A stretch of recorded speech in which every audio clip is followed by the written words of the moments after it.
Il y aura toujours esengo mingi tangu tobengamaka kuya kokutana na bino balandi ya émission Parlons Congo. Semaine oyo boyebi actualité ezali dominé sommet uti koleka na SADC. Mokonzi ya mboka mwana mboka Félix Tshisekedi une fois de plus akomi président ya SADC. Eloko ezali eloko ya esengo mais suscité polémique. Bato ebele balobi avant comme président ya SADC azalaki ya CEAC azalaki ya Union africaine balobi baposta kozwa kaka me bazomona eloko Congo ekoganye te. Makambo mpe ya sécurité tolandaki bunagana, ça fait déjà 2 mois yango na maboko ya M23 tolalaki tolamuki tomoni babunde baye bato ebele babeti maboko misusu bakoloba Congo ezoyamba kaka bato ti ekoyamba misusu kutu balobi na baUkrainien ti bakoya mpona kolobela basizie nyonso lelo toye awa kokutana na cadre monene ya palu topesi na ndeko Robert Ngangi oyo azali invité na biso ya mokolo na lelo mbote mwana mboka Robert Ngangi, ça va? Tout ça bien, santé ça bien. Oui, moi palu boni palu tozomona bapano bakomi 58 ans ezali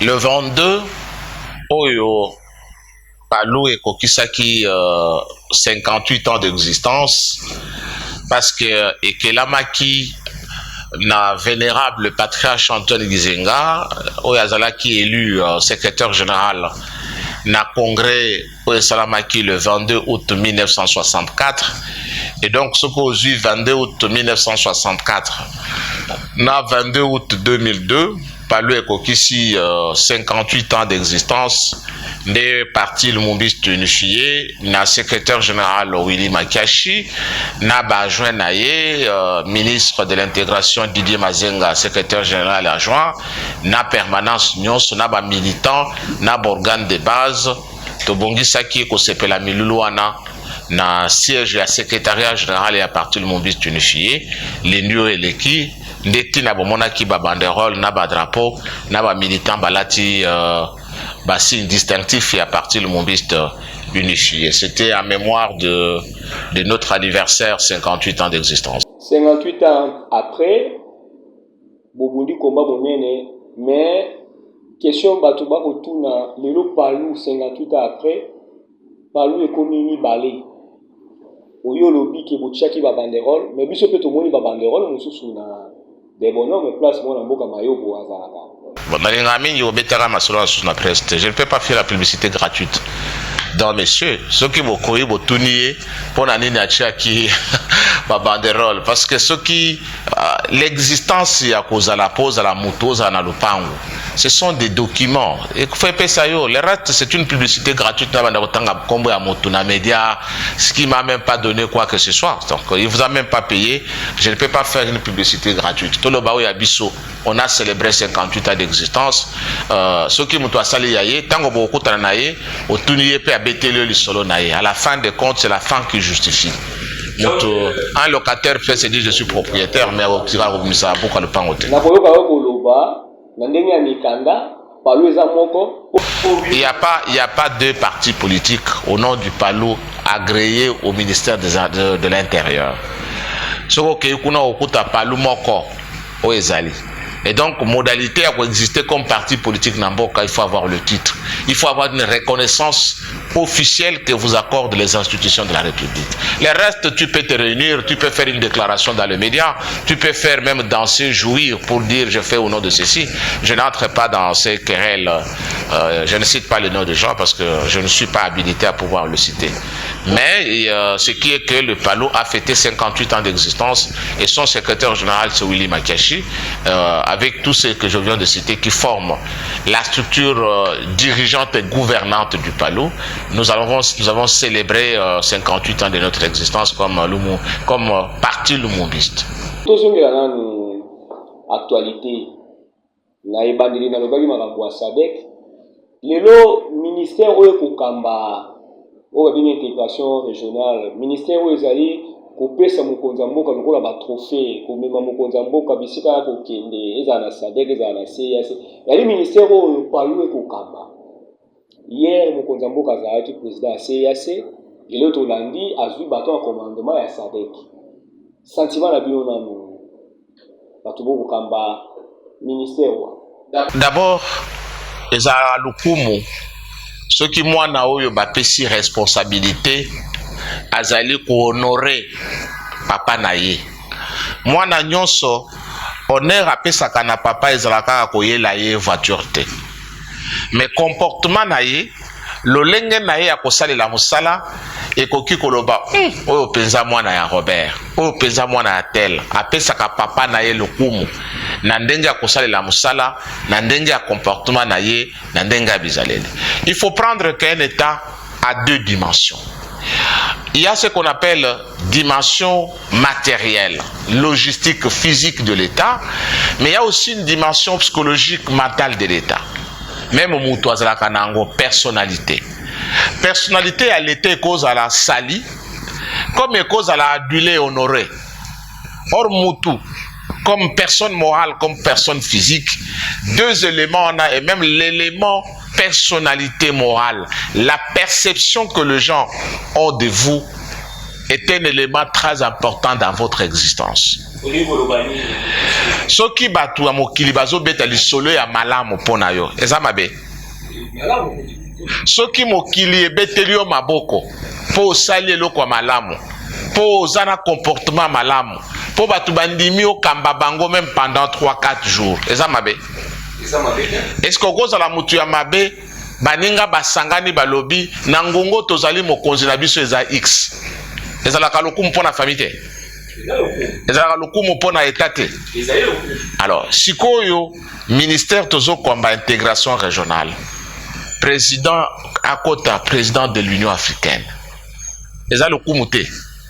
Président akota CAC, lelo oyo président akomi cumulé, il est au même moment président de la communauté des États d'Afrique centrale et il est au même moment président de la communauté de développement de l'Afrique australe. C'est un honneur pour la République. Et pour Nabiso, les ministres Didier Mazenga Mokanzu, ministre de l'intégration régionale, ils allaient le coup parce que président Tango Azali quoi censé diplomatie rôle nango ezalaka aussi améliorer l'image du pays.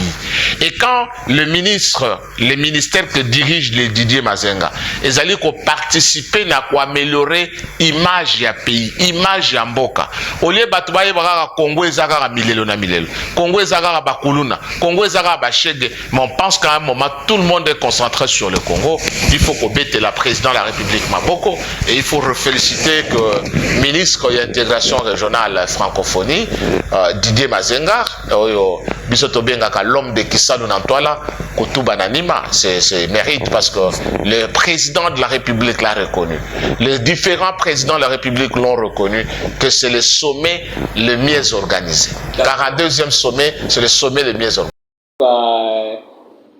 Robert Ngambi tolongwa na monde ba éloge okumisi tata mokonzi, mais est-ce qu'on landi polémique ou landi élévation na ye babenga ngo polémique? Bon to baka polémique ite makambo pe mususu balobi eza na mwa motuya balobi tata mokonzi c'est vrai akozwa ba ebonga ya kibokonzi babandaki na Union africaine baye na CAC siko tokomi na SADC balobi ezali bato belé ba o bazo telemela succès oyo bengi succès bazoloba ezali ba victoire personnelle.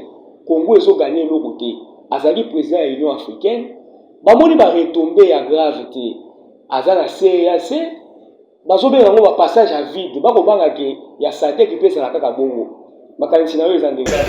D'abord il faut nalingi comme mabino la sagesse moko d'un homme sage reconnu à travers l'univers, Salomon. Salomon dit idiot est celui qui pense qu'il peut semer à 7h et récolter à 7h30. Plus idiot est celui qui n'a pas semé mais qui veut moissonner. Elingi Kolobak, ozala président ya Union africaine ezali lokumu pona mboka ezali malamu pona mboka mais mutu azozela ke lokola akomi président ya Union africaine lelo lobi mpio euti kotongo kokwea na bana sani na ye lobi soso ekomi kokwea na kikalungu na ye c'est un idiot qui pense comme disait Salomon qui peut s'aimer à 7h et récolter à 7h30. Ce n'est pas moi qui le dis, c'est une citation d'un homme sage. Azali koye bisayo ke tango zali kolona yeba ke oloni lelo okolia lelo te. Tango zolona lelo zwana ta ya patience pour olia. Po ye molono oloni il faut ezwa pe na tango ya kopola na mabele. Moye bima maye mbule beta mulona wana ebima tango pe ezobima mukolo wana mde okolia te. C'est ce qu'on appelle la politique de la planification. On parle aujourd'hui de la SADC de 2050. Mais le jalon de ce qui est le pilier pour 2050, c'est Félix Antoine Tshisekedi qui le jette comme président en exercice de la SADC avec un plan sur les infrastructures, avec un plan sur l'industrialisation de la SADC. Mais mutalingi a compte que le col a lelo lobby amoni industrie bandika ngomata yango moko. L'amélioration de l'image du pays participe à une politique que la génération n'a bisoté, mais il faut aussi jeter des bases pour des générations futures. L'Union africaine, pour tous à la MP n'a pas de détail. Congo est gagné L'Union africaine, oebi lelo yo soko zui la rumba congolaise. Et comme patrimoine immatériel de l'UNESCO, du monde, mais sous le mandat de qui? C'est un travail qui a été fait pendant que Félix Antoine Tshisekedi est président de l'Union africaine. Lelo, est-ce que Zaloukou Mouté, lorsqu'on vous reconnaît la rumba congolaise comme patrimoine immatériel et à monde? Les Zaloukou Mouté. Aux autres, c'est la gamme pio dieu comme on a eu un amsani nayo pour mon on a gagné. Et belé tango batubazo tonganzela non nazotuna. Tu sais que les Congolais à un moment quand on est ce qu'on appelle opposant, on est des fois opposant juste pour s'opposer. Je comprends. Il y a un chanteur qui a dit, je crois Carlito, Banda andimaka banda na ete ata leki na kitoko. Vous voulez que l'opposition et même la biso ba fololo. Son rôle, c'est de critiquer. Mais quand une critique qui n'a pas de fondement. Ça contenu, quand tu contenu, monsieur Bolimbi Simuke, Balobi, tu sais que dans l'équipe de l'Union africaine. Mais Nazolo, bah non. Balobi n'est aspect, bah pourquoi vous comptez ma camusu sous Kara, mais ma camusu pas la sécurité. Nulle part dans l'organisme wana, bah vous condamner Rwanda, bah vous payer des sanctions. Alors ceux qui sont en bateau, ils font la politique parce qu'ils dorment, ils ne comprennent pas. Mais quand tu prends la CAC, quand tu lis, tu sais, toutes les stratégies qu'on prend entre communautés, ce n'est pas pour mettre sur la place publique. Vous avez une organisation comme la SADC qui est en train de se battre pour récupérer la brigade d'intervention M23 Wana. Brigade de M23 en 2013, c'est une brigade constituée par les forces de la SADC. La Tanzanie, la République sud-africaine, le Malawi. Et ces militaires sont encore aujourd'hui sur Congo. La brigade Wana. Mais maintenant sous commandement à MONUSCO. La SADC a dit au sommet de l'Assemblée générale, il y a Nations Unies il y a septembre. Ils vont poser pour que cette brigade-là récupère son autonomie opérationnelle. Les gens ont dit que toutes les victoires doivent se faire comment? Bon, mais on est dans la logique des Mbanda, Mbanda n'a été. Le Congo, je pense qu'il ne faut pas rêver au Congo par rapport. C'est que je vous ai dit. Est-ce que le lot n'a tenu comme Congolais? Afrique Mobimba, monde Mobimba reconnaît la rumba congolaise. La tanguite. Alors, est-ce que Nazota ou Nazoloba, les lots, vous avez des Congolais positionnés à travers les organisations internationales? Celui qui dirige l'agence nucléaire de l'Union africaine, c'est un Congolais. C'est lui qui dirige la structure de santé de l'Afrique, de l'Union africaine. C'est un Congolais. Beaucoup d'autres structures dans le bâtiment. Lobiawa, président Zozwa Manda, Yassadek. Le même jour, vous avez vu une Congolaise en train de prêter serment. Madame Angèle Makombo prête serment pour devenir la deuxième personnalité de l'administration de la SADC. Alors, que vous voulez, mon oiseau, c'est la c'est Pio de Kouina Maboko, comme du Zengous Carlebon. Mais moi, on néglige Pio de Momini. Mais parce que d'abord. Congolais social. Non, c'est-à-dire que social est à la ranine. Social est à la galone. En tout cas, pour la majorité des Congolais, bien que les scientifiques le social, c'est lié à l'existence de l'être humain comme être social. C'est-à-dire qu'il faut paiement. Il faut Mwindezala. Il faut Tambola. Mais tout ça, il faut payer le coup Mounayo. Personnalité naïeuse à la respecter le kola mutu. Mutuaza le kola nyamate. Au PC bilo kwa wole mozo bete film. Au PC bilo mozo finga. Mutuaza laka, ce qu'on appelle le développement intégral. Na éducation lité amate à bolamo bazo pesa yo comme valeur. Mutuaza mona ngona misute. Maintenant là, quand tu as les valeurs chrétiennes dans toi, ce n'est pas du social.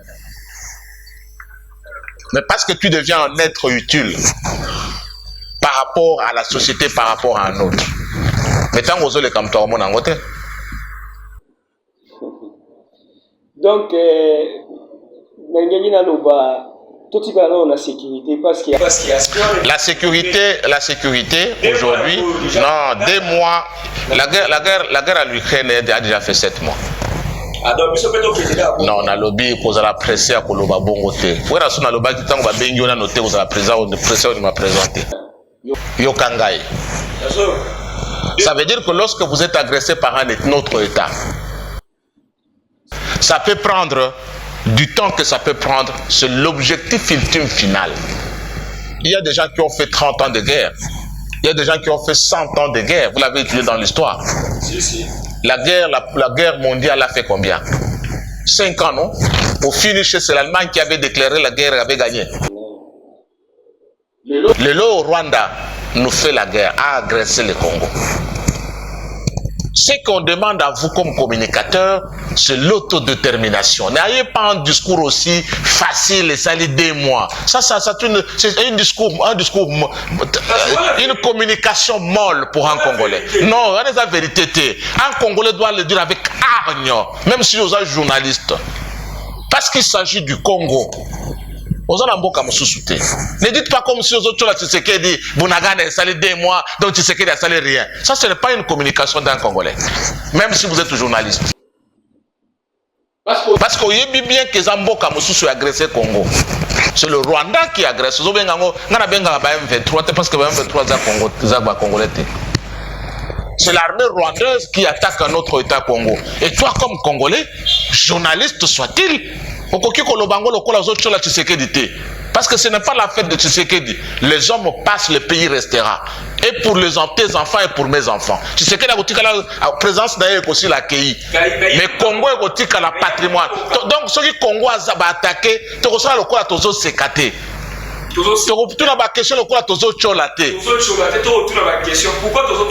Alors, ça détermine pour dire est-ce que Tokoki, nous devons nous battre.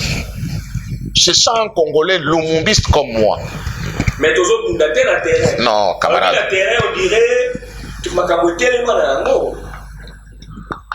Vous pensez que quand tu dis à un enfant de militaire dont son père est au front, il va t'applaudir. Tu ne sais pas qu'il y a des militaires au front aujourd'hui.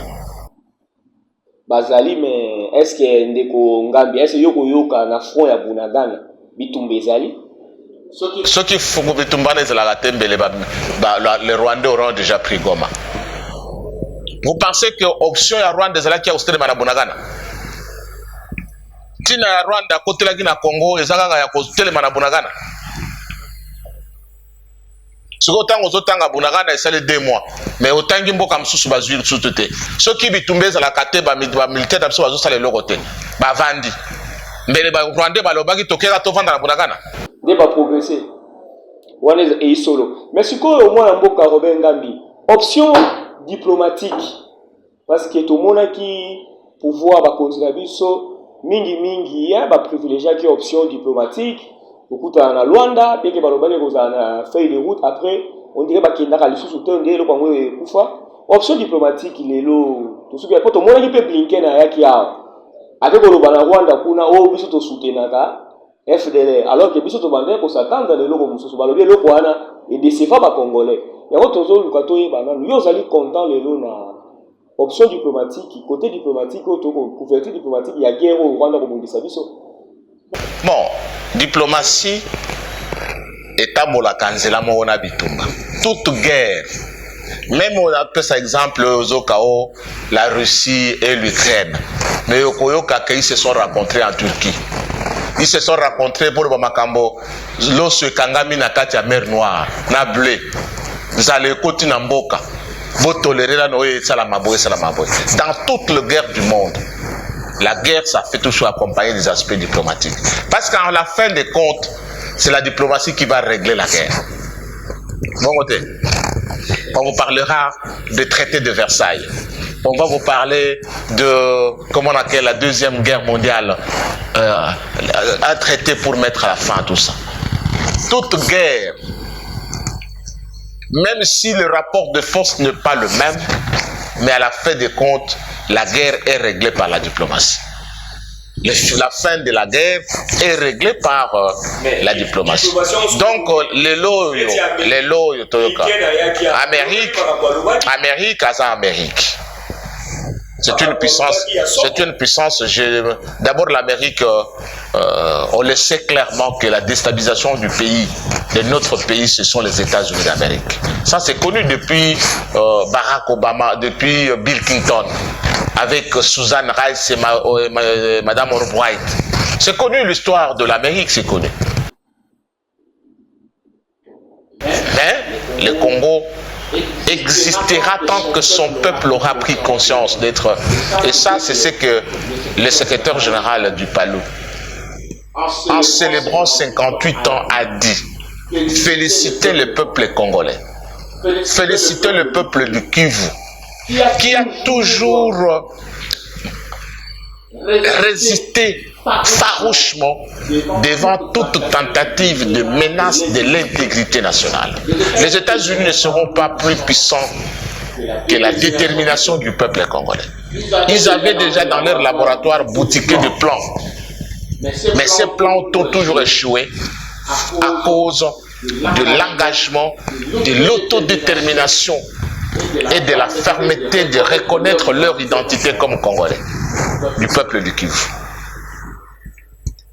Et ça, quel que soit Congolais à côté en Rwanda, jamais il ne perd son identité. C'est ça qui est la conscience nationale.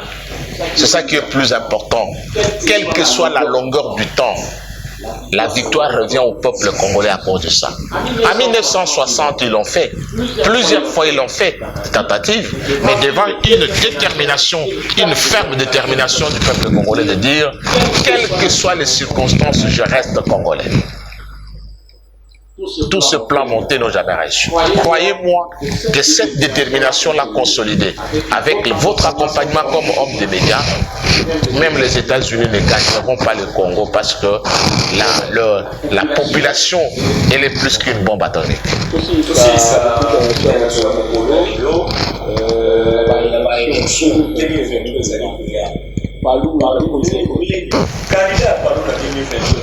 Nous l'avons déjà dit clairement.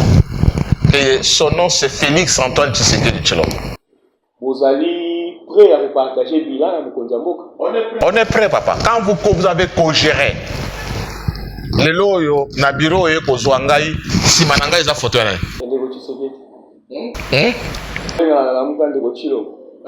Photo Mukontombola. Si mananga eza photo ya Tshisekedi awa songo totango tozoloba makambo ya CAC na makambo ya SADC lobi siko wangani ke CAC zalaki ngai na zalaki te na kati que Sadek n'a pas quantité. Obi bilan wela niamu niamu. Bon, tu retournes à peuple ndé à sanctionner. Le reste, quand quelqu'un fait au PC micro et un journaliste a déclaré, il n'est pas le peuple. Le suffrage va déterminer. C'est ce qui durant un second mandat. Tout ce que vous avez cité là, ils doivent se préparer pour 2028. S'ils ne veulent pas perdre l'argent. Moi, Mouka Robert Ngambi, Ozali, père de famille, est-ce que question à les autres Ngambi n'est pas congolais, parce que tout le monde a autorité. Est-ce que maman peut ça va sango, il y a panier de la ménagère, ma sango est commis combien, ma foot est commis combien, vie est commis combien, vous bêtez là, tant que vous bêtez aller sur la bilan, au Rwanda en français. Nazala mon Christo, mon Christo, nous avons dit que c'est de la sueur de ton front. Oui. Que tu trouveras le pain. Que le paresseux ne mange pas. C'est ça la Bible. Que les paresseux ne mangent pas. Mais c'est à Mokili, et à l'olate. L'olande kolele kozalate. Mignon kolele kozalate. Mais tant que vous allez nasser à Mokili, c'est le travailleur qui répondra devant toutes les difficultés. Il va travailler, Nazole Bisayok, Nazakoye Bisayok, et dans n'importe quelle économie du monde. Tout ce qu'on fait, ce sont des solutions palliatives. Mais la solution définitive viendra de l'Éternel. Mais la siamo kitango zawana. Bakuki kopesa yo lelo lobi malaria ezu. Ba prix sur les marchés, ça va politique au gouvernement, so tcha, na ba taxe. Vous savez qu'une économie du monde est liée à beaucoup de facteurs. Coronavirus est bandani na Congo. Mais c'est pour le monde la union sur le balada de masque. Il est bandani na Chine. L'économie mondiale est liée à plusieurs facteurs. Comme l'économie du Congo étant une économie du monde, ce qui carburant est matière ailleurs. Transport commerçant, acheter carburant son baralitre il y a 2000. Et comme il est écolitre, comme il est 2500.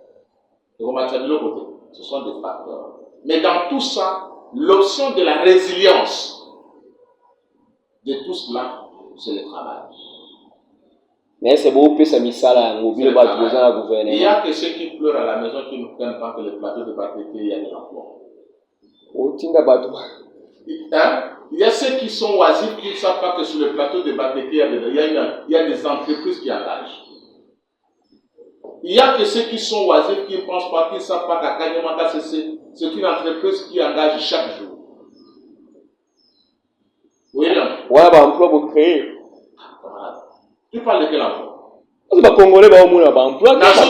Ceux qui ont un salaté, le lot, qui est dans Kanyamaka, c'est pas engagé. Tu vas dans la Kuluna.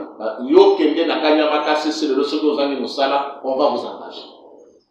Quel est comme Congolais dans Kanyamaka, c'est ça? Cette entreprise-là a besoin même d'engager 10 millions de Congolais.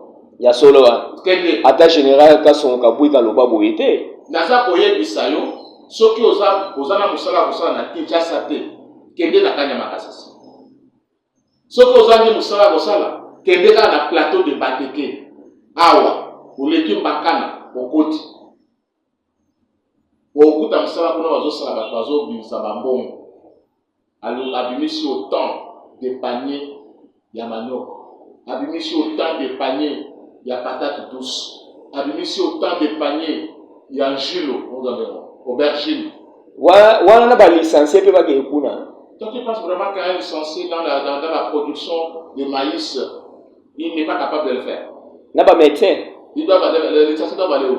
Ce qu'on a pas médecin. Donc, les autres m'apprennent, le licencié doit aller où? Bah, tout va quelqu'un dans le secteur. Le licencié, le médecin, ce qui est au pays, le médecin est capable de faire. Oui. Alors, ceux qui osent licencier, là, c'est là où ça se fait. Dans le secteur activité, où il y a la secteur activité, il y a ce qu'on appelle l'esprit d'entrepreneuriat. Vous êtes encore dans une école de demandeurs d'emploi. L'enseignement que nous donnons aujourd'hui, c'est l'enseignement des créateurs d'emploi.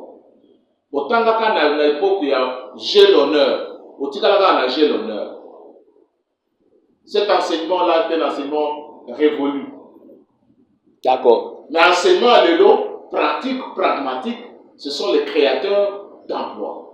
Les plateaux de Bateke, vous créez de l'emploi. Kanyama CC, vous créez de l'emploi.